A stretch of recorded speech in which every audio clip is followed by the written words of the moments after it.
Père Olivier nous rappelait au début de cette soirée que ce parcours nous mène vers la Pentecôte et le but de ce parcours est que chacun soit renouvelé par la puissance de l'Esprit Saint comme les apôtres eux-mêmes ont été renouvelés par la puissance de l'Esprit Saint au jour de la Pentecôte. La semaine passée, avec le Père Olivier, nous avons vu que ce renouvellement par la puissance de l'Esprit Saint, il ne va pas sans un certain combat spirituel. Il y a 15 jours, lorsque j'ai abordé avec vous la puissance de l'Esprit Saint, nous avons vu que cette puissance de l'Esprit Saint a pour finalité l'évangélisation. Effectivement, quand dans l'Évangile Jésus est rempli de l'Esprit Saint, il part alors annoncer la bonne nouvelle en Galilée. Et cette annonce du royaume, l'enseignement de Jésus s'annonce toujours de gestes concrets de libération, de gestes concrets de guérison. De la même manière, à la Pentecôte, les apôtres remplis de la puissance de l'Esprit Saint sont rendus capables d'annoncer l'Évangile et ils accompagnent cette annonce de l'Évangile d'actes concrets de libération, d'actes concrets de guérison. Effectivement, remplis de la puissance de l'Esprit Saint, les apôtres sont capables d'exercer ce que l'on appelle les charismes. C'est le thème de notre enseignement de ce soir, les charismes. À la Pentecôte, les apôtres sont rendus capables d'exercer des charismes et ils se mettent à parler en langue, dans des langues qu'ils ne connaissaient pas, des langues qui leur étaient inconnues, ils se mettent à enseigner le peuple, ils se mettent à prophétiser. Quand ils se mettent à parler en d'autres langues, ils sont compris de leur assemblée, qui vient pourtant d'horizons très divers, ce qui veut dire que l'Évangile est appelé à être porté à toutes les langues de la terre, porté dans toutes les langues de la terre. Pierre, tout de suite après cette effusion de l'Esprit à la Pentecôte, est capable d'interpréter l'Écriture. En voyant justement cet événement de la Pentecôte, il fait le lien avec cette prophétie du prophète Joël que je vous avais lue il y a 15 jours, que je vous relis. Cette prophétie qui annonce la venue du Saint-Esprit sur toutes les nations. Joël, chapitre 3, versets 1 et 2. Alors, après cela, je répandrai mon esprit sur tout être de chair, vos fils et vos filles prophétiseront, vos anciens seront instruits par des songes et vos jeunes gens par des visions. Même sur les serviteurs et sur les servantes, je répandrai mon esprit en ces jours-là. À son tour, donc, Pierre prophétise, c'est-à-dire qu'il parle au nom de Dieu en disant, en expliquant ce qui se passe, cet événement de la Pentecôte. Il y a 15 jours, nous avions vu également que cette mission d'évangélisation n'est pas d'une évangélisation qui s'accompagne de gestes concrets, de guérison, de libération, n'est pas réservée aux seuls apôtres ou aux premiers chrétiens. Et nous avons vu que le renouveau charismatique, venu des États-Unis via les églises protestantes, a en quelque sorte réveillé dans les années 70 l'Église catholique. Cette expression des charismes, nous pouvons la voir particulièrement déployée dans certaines communautés nouvelles, justement issues du renouveau charismatique. Vous les connaissez, il s'agit de la communauté de l'Emmanuel, du chemin neuf, du Verbe de vie, la communauté des béatitudes. Et peut-être avez-vous eu l'occasion d'assister à un groupe de prière organisé par ces communautés ou d'aller par exemple à un rassemblement aparelmonial et à ce moment-là, sans doute que vous avez vu exercer les charismes et peut-être que cela vous a intrigué. Alors ce soir, nous allons voir pourquoi ces charismes existent, quels sont-ils, comment les exercer, qui peut en être pourvu et surtout comment les discerner, c'est un point important. Tout d'abord, qu'est-ce qu'un charisme? Quelle est la finalité des charismes? Voyons d'abord les charismes du point de vue de l'Écriture. Le lieu principal où on sont évoqués les charismes dans la Bible, c'est la première lettre de Saint Paul aux Corinthiens, plus précisément dans les chapitres 12 13 et 14. Et dans ces chapitres, en même temps que saint Paul aborde les charismes, il évoque le mystère du corps de l'Église. Et Paul nous dit que de même que les membres d'un corps sont divers, les membres du corps qu'est l'Église sont divers, et les charismes qu'exercent ces différents membres du corps qu'est l'Église sont également divers. Voici la définition que saint Paul donne des charismes, donc dans la première épître aux Corinthiens au chapitre 12, versets 7 à 10. À chacun est donnée la manifestation de l'Esprit en vue du bien. À celui-ci est donnée par l'Esprit une parole de sagesse, à un autre une parole de connaissance selon le même Esprit. Un autre reçoit dans le même Esprit un don de foi. Un autre encore, dans l'unique Esprit, des dons de guérison. À un autre est donné d'opérer des miracles, à un autre de prophétiser, à un autre de discerner les inspirations, à l'un de parler diverses langues mystérieuses, à l'autre de les interpréter.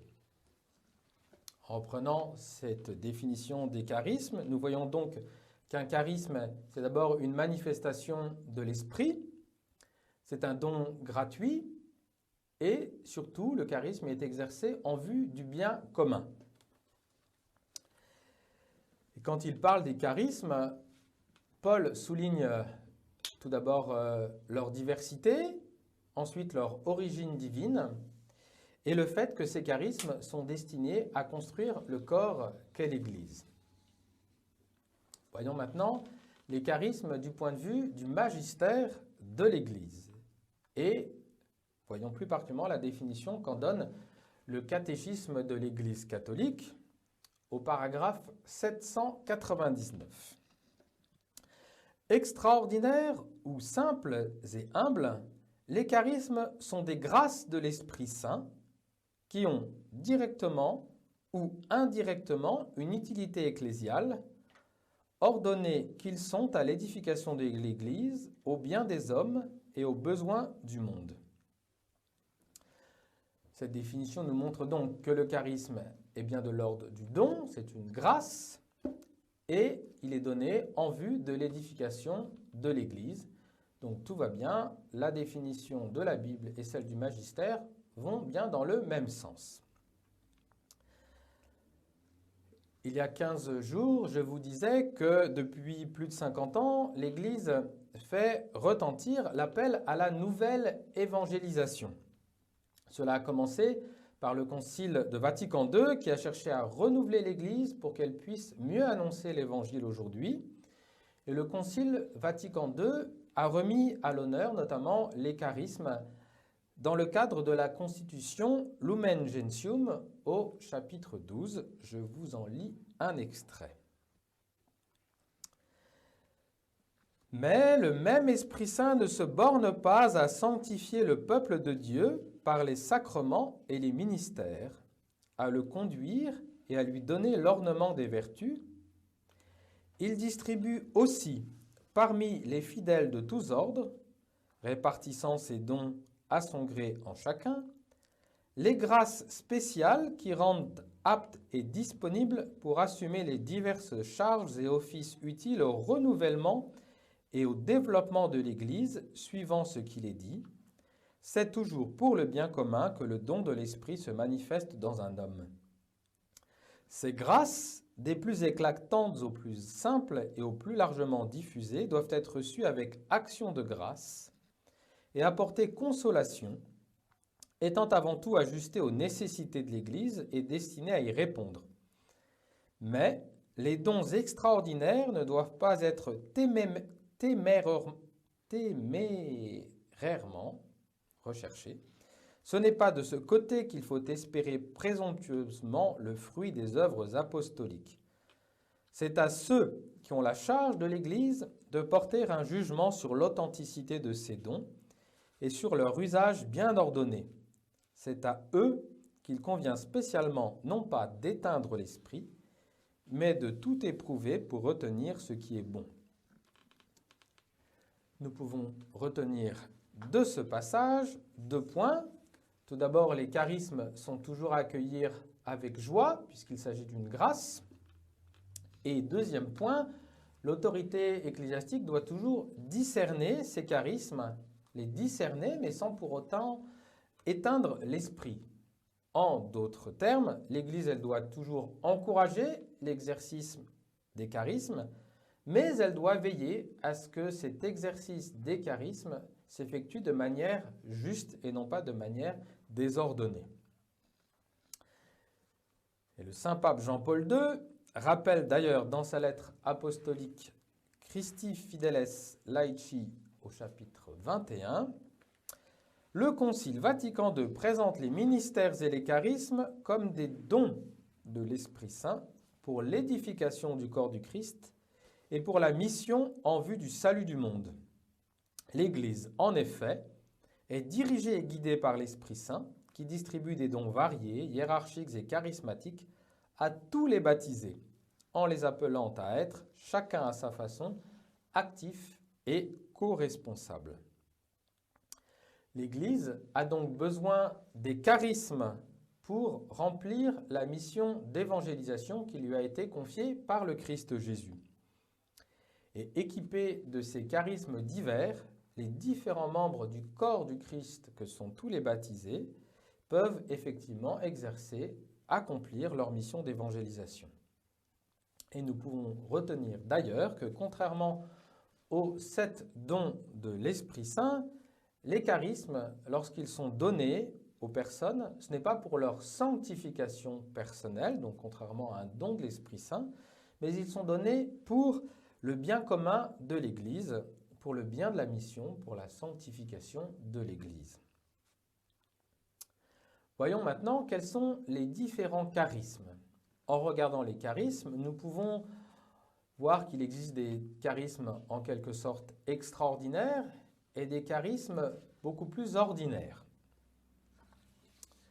Commençons par les charismes extraordinaires. Paul cite quelques-uns de ces charismes extraordinaires toujours dans la première lettre aux Corinthiens, versets 8 et 10.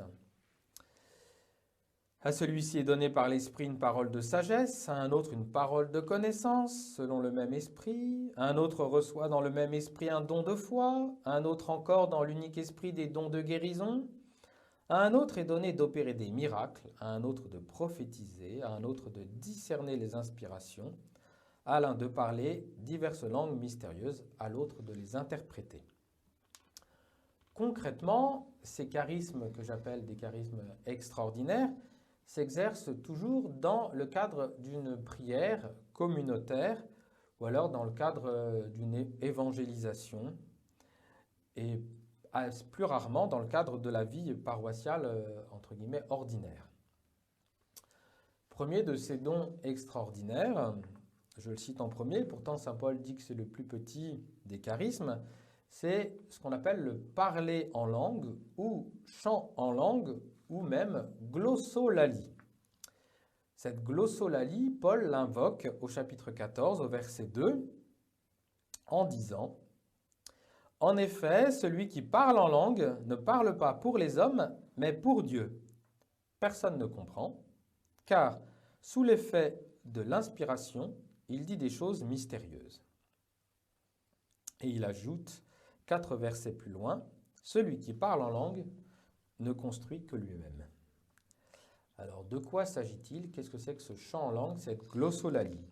Eh bien, quand notre cœur est dans la joie de la louange, il peut arriver un moment où nos paroles sont impuissantes pour exprimer la joie que nous procure cette louange, pour exprimer à Dieu notre joie. Et à ce moment-là, eh bien, nous nous mettons à babiller comme un bébé, à articuler des syllabes incompréhensibles et mystérieuses comme un bébé peut le faire avec un grand sourire devant ses parents émerveillés.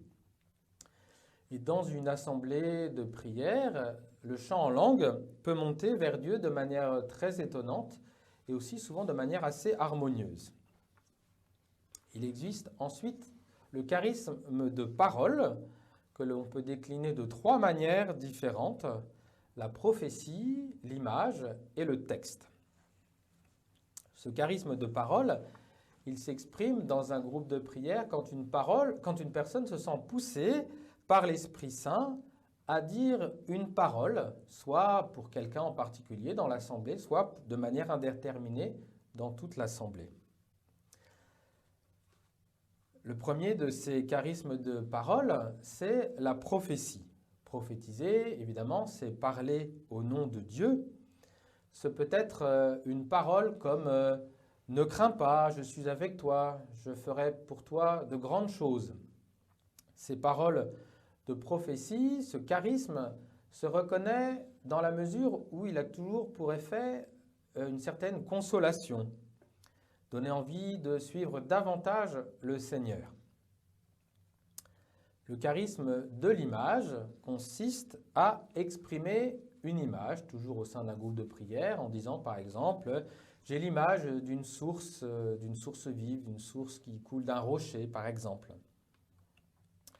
Le charisme de texte, c'est lorsque quelqu'un se sent poussé à ouvrir sa Bible dans un groupe de prière et, après avoir discerné, lit cette phrase pour l'assemblée en se disant que cette phrase peut parler, elle est destinée à quelqu'un dans l'assemblée.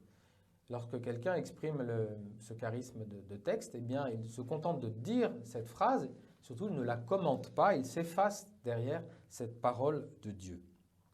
Évidemment, comme nous le verrons par la suite, ces paroles, ces textes, ces images, ces prophéties doivent toujours être discernées avec un grand à-propos.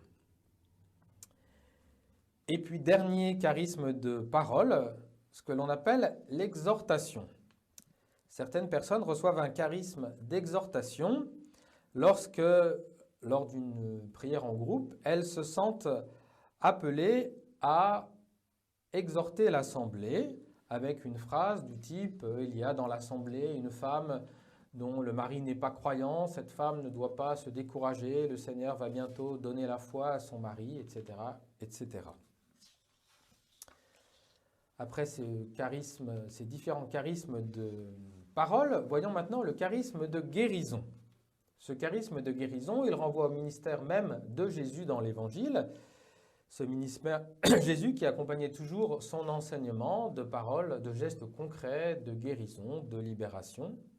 Et de la même manière, lorsqu'il a envoyé ses disciples proclamer la bonne nouvelle, il les a invités à accompagner cette proclamation de la bonne nouvelle d'actes concrets de guérison. Alors aujourd'hui encore, le Seigneur agit très concrètement, opère des guérisons. Alors évidemment, à travers les sacrements, vous savez que dans un sacrement, c'est toujours le Seigneur qui agit, c'est toujours Dieu qui agit.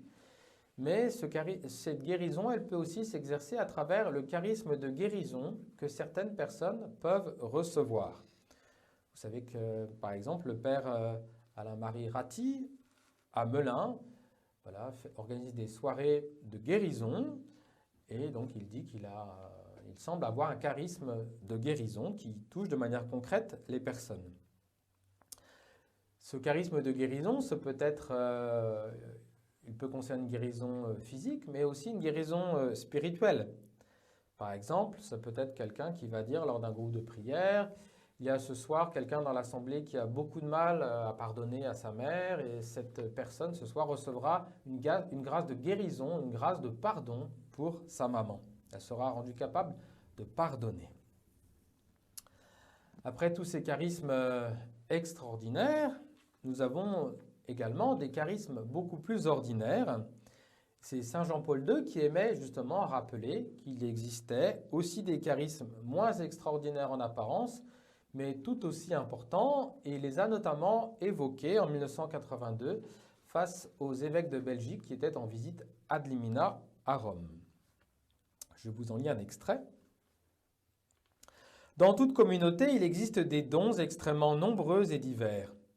Il y a ceux qui sont capables de donner des idées et ceux qui sont capables de les approfondir par la réflexion solitaire et ensuite partagée.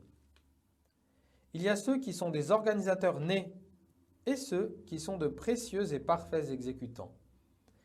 Il y a ceux qui possèdent une expérience de vie chrétienne et une sagesse remarquable pour participer à la préparation des sacrements, et ceux qui sont capables de contribuer à l'animation du culte liturgique. Il y a ceux qui font vous pourrez faire merveille au plan de l'éveil religieux des petits et ceux qui ont le don de rencontrer spirituellement et d'entraîner les adolescents. Il y a ceux qui ont la grâce de conduire des groupes de prière et ceux qui sauront mettre en route des loisirs d'inspiration chrétienne. Il y a ceux qui ont la capacité de penser et de faire avancer des problèmes de société et d'y déposer un levain évangélique, et ceux qui sont des diffuseurs efficaces ou même des rédacteurs de presse chrétienne. Il y a ainsi, par exemple, des personnes qui ont un charisme particulier pour aider les autres à prier. D'autres personnes vont avoir le charisme de l'accueil et vont faire que l'accueil est toujours sympathique. Ces personnes savent trouver toujours le mot juste pour accueillir quelqu'un grâce à l'Esprit Saint qui vient leur inspirer les justes paroles. D'autres personnes vont avoir un charisme d'écoute et elles sauront donner le bon conseil. Comment exercer maintenant de manière concrète ces charismes? Eh bien, tout d'abord, il faut se rendre disponible. Les charismes, je vous le disais, sont une manifestation de l'esprit en vue du bien commun. Nous pouvons nous rendre disponibles pour recevoir un charisme et l'exercer, mais il nous faut nous souvenir que c'est toujours Dieu qui dispose, qui distribue ces charismes. Quand nous demandons à l'Esprit Saint de venir nous renouveler par sa puissance, nous nous rendons disponibles pour qu'il agisse en nous à travers les différents charismes qu'il voudra bien déposer en nous. Et pour recevoir ces charismes, cela suppose une certaine attitude intérieure, vouloir œuvrer en vue du bien commun de l'Église, avoir un esprit d'unité, être donc au service et non pas se dire je veux exercer un pouvoir. Cela suppose également de prendre l'habitude d'écouter la parole de Dieu dans la prière, s'habituer à écouter Dieu dans la discrétion avec laquelle il nous parle. Cela suppose également d'avoir la conviction intime que Dieu peut agir à travers nous, avec puissance dans notre vie. Cela suppose donc une attitude de foi par rapport à ces charismes. Et puis, cela suppose aussi un certain esprit d'abandon, car Dieu peut nous prodiguer un charisme pour un temps, puis le reprendre lorsque ce charisme n'a plus besoin d'être exercé pour le bien commun. Il nous faut aussi savoir distinguer les charismes des dons naturels. Les charismes peuvent certes s'appuyer sur des dons naturels, des prédispositions, mais les charismes ne se réduisent pas aux dons naturels. Par exemple, avoir un charisme de chant, ce n'est pas simplement avoir une belle voix, une prédisposition naturelle pour bien chanter.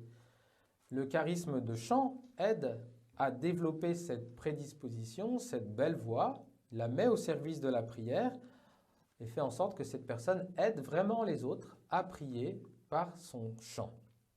De la même manière, le charisme d'accueil va souvent avec des qualités naturelles de bonhomie. Mais à ces qualités naturelles de bonhomie, eh bien, le charisme d'accueil va apporter la délicatesse, une véritable présence de Dieu au-delà, en plus de cette bonhomie naturelle. En réalité, dans les charismes, c'est toujours l'Esprit Saint qui se sert de l'instrument que nous sommes pour jouer la mélodie qu'il désire.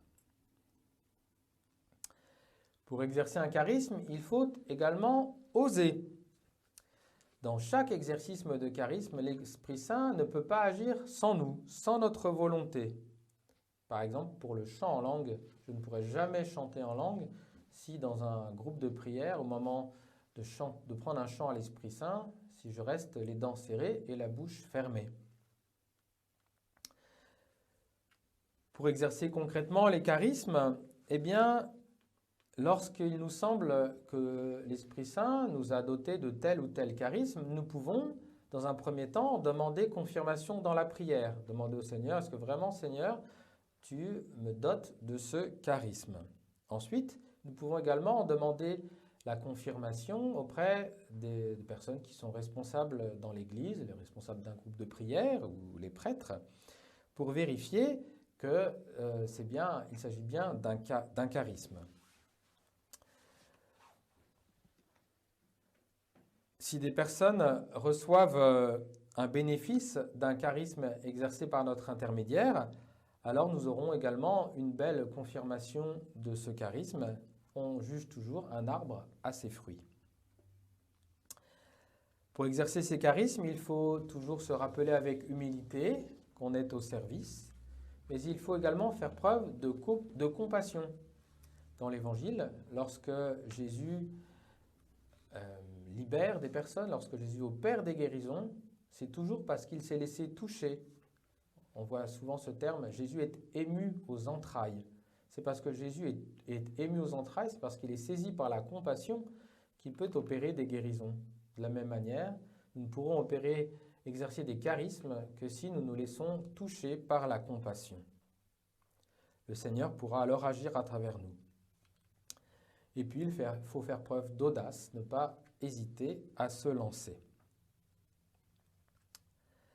Je vous le disais, le charisme demande toujours à être vérifié pour ne pas exercer les charismes de manière loufoque.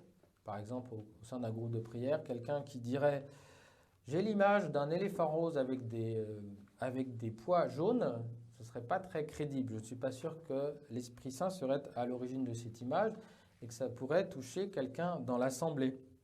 De la même manière, pour le charisme de texte, lorsqu'on est en train de prier pour une personne qui est dans une situation difficile, eh bien, si en ouvrant la Bible, on tombe sur un texte, comme c'est le cas parfois dans les psaumes, un texte de malédiction, c'est sans doute que ce n'est pas ce texte-là qu'il faut lire à ce moment-là pour cette personne. Ce n'est pas ce charisme-là qu'il faut exercer à ce moment-là. Et puis, pour un charisme de guérison, il faut toujours vérifier que les paroles sont suivies des faits, et des faits durables, parce que sous le coup d'émotion, on peut se sentir guéri d'une pathologie, et puis le lendemain, on se réveille avec cette pathologie qui est toujours présente. Enfin, il faut faire confiance. L'exercice des charismes peut paraître curieux aux esprits rationalistes lorsqu'ils vont pour la première fois à un groupe de prière charismatique ou à un grand rassemblement comme à Paray le Monial.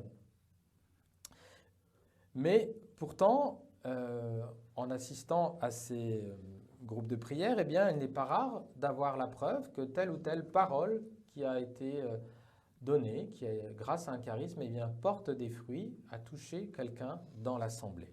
Je vous le disais, on juge toujours un arbre à ses fruits. Et puis, si nous n'avons pas le désir d'évangéliser, si nous restons assis sur notre canapé, et souvenez-vous que le pape François ne veut surtout pas qu'on reste assis sur notre canapé, eh bien, alors, l'Esprit Saint ne nous donnera pas ces charismes. Les charismes, ils ne s'exercent ni sur le canapé, ni en chambre, il faut sortir. Et celui qui désire se mettre au service du Seigneur peut trouver de nombreuses occasions d'exercer les charismes dans la vie de tous les jours. Parfois, on exerce même un charisme sans s'en rendre compte. C'est peut-être qu'après qu'on se rend compte qu'on a pu exercer un charisme et que telle ou telle personne a pu être touchée par le Seigneur à travers nous de manière très humble. Tous les chrétiens, par la grâce de leur baptême, sont ou devraient être charismatiques, même sans en avoir conscience, comme M. Jourdain faisait de la prose sans en avoir conscience. Pour finir, j'aimerais dire que l'exercice des charismes est toujours effectué en vue de la charité. Je vous disais au début de ce propos que saint Paul évoque longuement les charismes dans sa première épître aux Corinthiens, dans les chapitres 12, 13, 14. Et pour conclure son discours sur les charismes, saint Paul nous propose ensuite ce qu'il appelle une voie royale qui surpasse toutes les autres. C'est la célèbre hymne à la charité, 1 Corinthiens 12, verset 31, donc le dernier verset du chapitre 12 et les 8 premiers versets du chapitre 13. un texte magnifique qu'il faut toujours bien lire, qui est souvent choisi pour les fiancés pour leur mariage. Recherchez donc avec ardeur les dons les plus grands. Et maintenant, je vais vous indiquer le chemin par excellence. J'aurais beau parler toutes les langues des hommes et des anges, si je n'ai pas la charité, s'il me manque l'amour, je ne suis qu'un cuivre qui résonne, une cymbale retentissante. J'aurais beau être prophète, avoir toute la science des mystères et toute la connaissance de Dieu, j'aurais beau avoir toute la foi jusqu'à transporter les montagnes, s'il me manque l'amour, je ne suis rien. J'aurais beau distribuer toute ma fortune aux affamés, j'aurais beau me faire brûler vif, s'il me manque l'amour, cela ne me sert à rien. L'amour prend patience, l'amour rend service, l'amour ne jalouse pas, il ne se vante pas, ne se gonfle pas d'orgueil, il ne fait rien d'inconvenant, il ne cherche pas son intérêt, il ne s'emporte pas, il n'entretient pas de rancune, il ne se réjouit pas de ce qui est injuste, mais il trouve sa joie dans ce qui est vrai. Il supporte tout, il fait confiance en tout, il espère tout, il endure tout. L'amour ne passera jamais. Les prophéties seront dépassées, le don des langues cessera, la connaissance actuelle sera dépassée. Paul met donc ici en lumière le primat de la charité, ce qui prime par-dessus tout dans la vie spirituelle, dans la vie fraternelle, c'est la charité entre les différents membres. La charité surpasse tout, elle est plus désirable que toutes les œuvres extraordinaires que sont les charismes. Alors évidemment, il ne s'agit pas ici d'opposer de manière naïve l'exercice des charismes et la pratique de la charité, mais d'insister sur le fait que l'exercice des charismes doit être l'expression de la charité. Les charismes expriment l'amour que nous avons les uns pour les autres, notre désir que le Seigneur transforme la vie des autres comme il transforme la nôtre. En apprenant à vivre une vraie vie fraternelle et charitable, nous sommes alors en mesure d'exercer les charismes de la bonne manière. C'est aussi une manière de se rappeler que les charismes que nous possédons nous sont donnés par le Seigneur et que nous en sommes les humbles bénéficiaires pour son service. Aussi, si les charismes, comme je vous le disais tout à l'heure, ne sont pas un signe de sainteté personnelle, les exercer néanmoins peut nous conduire, nous introduire dans un vrai chemin de sainteté, car cela nous conduit au don de nous-mêmes, à l'exercice de la foi, à l'audace apostolique, à la docilité à l'Esprit Saint, et finalement, et avant tout, à l'amour de nos frères. Je vous propose maintenant de prendre le chant Sans amour qui vous a été envoyé sur WhatsApp et Facebook. Ce chant qui reprend donc l'hymne à la charité de Paul.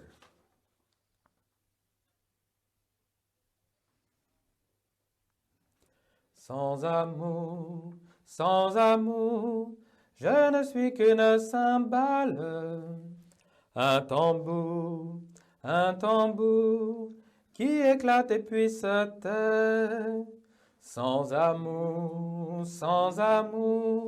je ne suis qu'une cymbale, un tambour qui éclate et puis se tait. J'aurais beau savoir les langues de la terre, sans amour cela n'est rien. J'aurais beau tenir la science et les mystères, sans amour cela n'est rien. Sans amour, je ne suis qu'une cymbale, un tambour qui éclate et puis se tait. J'aurais beau guérir et faire des miracles, sans amour cela n'est rien. J'aurais beau prédire et dire des oracles, sans amour cela n'est rien. Sans amour, je ne suis qu'une cymbale, un tambour, qui éclate et puis se tait. J'aurais beau parler en maître de sagesse, sans amour cela n'est rien. J'aurais beau donner aux pauvres mes richesses, sans amour cela n'est rien. Sans amour, je ne suis qu'une cymbale, un tambour, qui éclate et puis se tait. Sans amour, je ne suis qu'une cymbale, un tambour, qui éclate et puis se tait.